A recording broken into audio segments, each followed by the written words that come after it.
Me voy a limitar efectivamente en unos 10 minutos, espero no sobrepasarme, no creo que lo vaya a hacer, a darles algunas coordenadas jurídicas, pese a que en esta mesa, amplia mesa, hay especialistas, yo diría incluso que han trabajado mejor que yo en estos temas de los derechos sociales,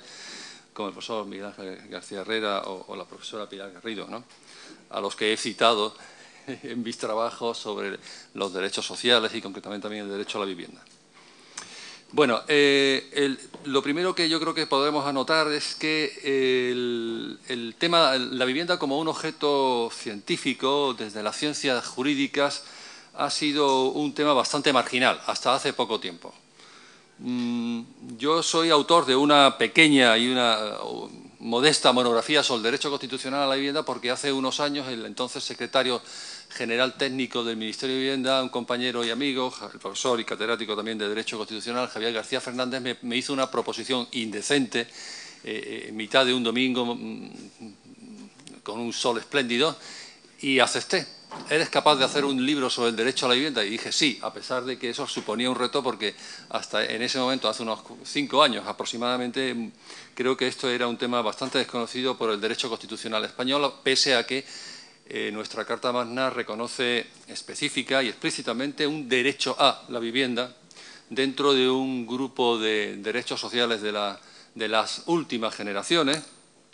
tercera o cuarta generación o ambas, en función ya del punto de vista doctrinal.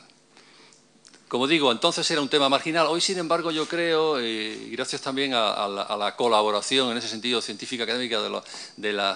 del área jurídica del derecho administrativo, que siempre tiene aportaciones interesantes en estos ámbitos, pues creo que es un tema que ha cogido un relieve y que yo creo que puede aportar, y de hecho empezamos los juristas desde la academia a aportar nuestros puntos de vista y creo que empezamos ya a colaborar de alguna manera con los poderes públicos responsables en impulsar la vivienda como derecho. Este foco de atención, este cambio en cuanto a la atención que se ha dispensado a la vivienda como material jurídico, también yo creo que se ha trasladado a las administraciones públicas competentes en este ámbito, no solamente la autonómica, sino también la estatal y la municipal. Quizá el mejor botón de muestra de esta preocupación creciente por el derecho a la vivienda son las leyes que se han aprobado en Cataluña y que están en trámite de aprobación en la comunidad autónoma a la que pertenezco, en Andalucía, una ley del derecho a la vivienda, y se denomina además así. Pero nos abren estas nuevas normas interrogantes desde el punto de vista jurídico sobre un derecho, creo que podríamos calificarlo así, emergente, porque aunque estaba en 1978 proclamado, pues no había sido considerado como tal derecho hasta hace poco. Creo que se está produciendo desde el punto de vista jurídico una cierta mutación de lo que era hasta no hace muchos años un simple principio programático de las políticas públicas a un incipiente derecho subjetivo. No obstante, debemos reconocer que se trataría en todo caso de un derecho subjetivo con una notable debilidad desde el punto de vista normativo. Por otro lado, los nuevos estatutos de autonomía también han reforzado considerablemente el espacio competencial que corresponde a las entidades subestatales, a las comunidades autónomas, intentando marcar una cierta exclusividad que nunca creo que podrá ser del todo excluyente, ¿no?, de la intervención del Estado en el ámbito normativo del derecho a la vivienda. Por otra parte, este es un derecho que cuando está desarrollado en una ley no deja de tener un carácter transversal y por tanto quedan afectados otros sectores del ordenamiento, el urbanístico, la ordenación territorial, la autonomía municipal o local, el derecho ambiental, etcétera.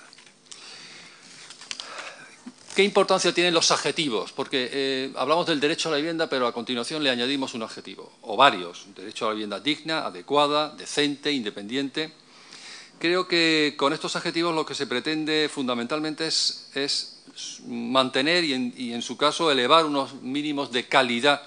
exigibles desde el punto de vista jurídico. Cuando hablamos de vivienda podemos también estar haciendo referencia a dos cosas diferentes, en el fondo, soluciones habitacionales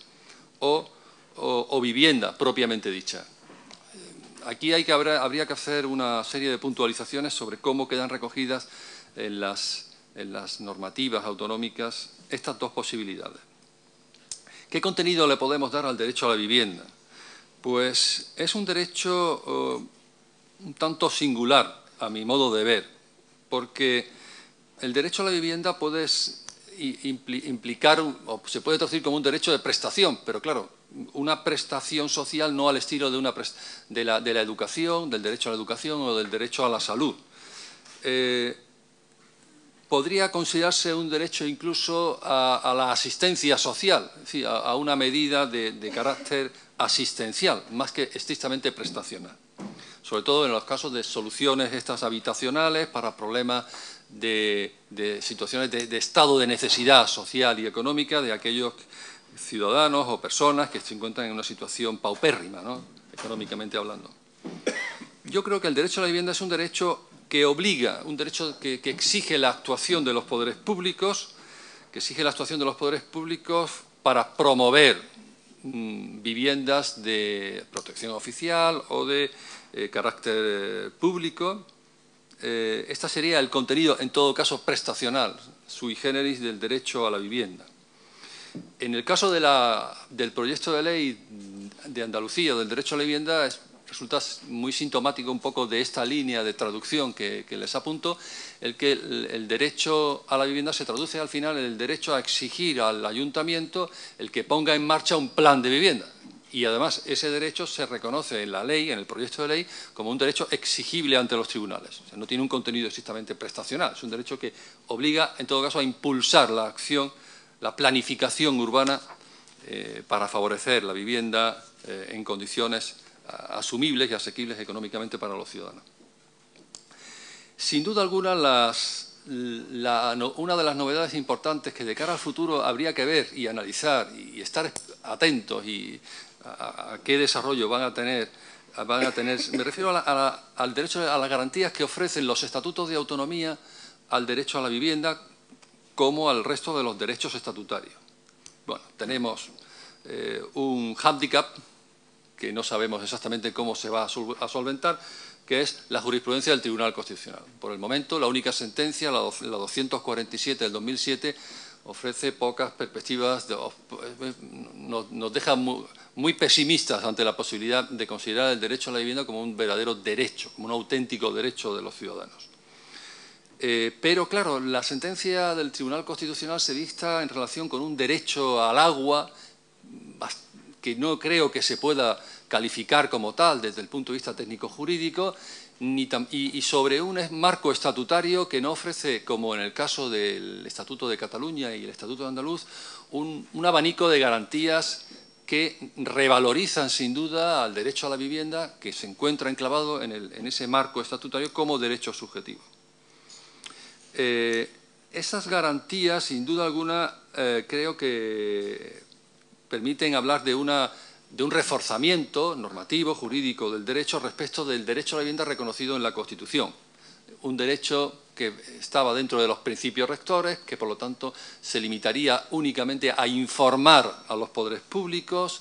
La Constitución le hace un flaco favor a todos estos derechos sociales, incluido el derecho a la vivienda, en un artículo 53.3 que mejor sería que en la próxima reforma constitucional, si se modificara la norma fundamental, desapareciera, porque es el peor aliado para hacer valer los derechos sociales y concretamente el derecho a la vivienda. Pero los estatutos de autonomía introducen una serie de garantías, de mecanismos de garantía que podríamos decir o afirmar homologan a los derechos sociales y el derecho a la vivienda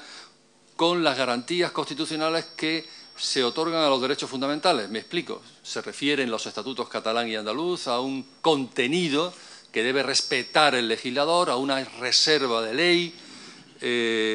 por lo tanto, a un potencial control de estatutoriedad de las leyes y de los desarrollos reglamentarios de los derechos estatutarios.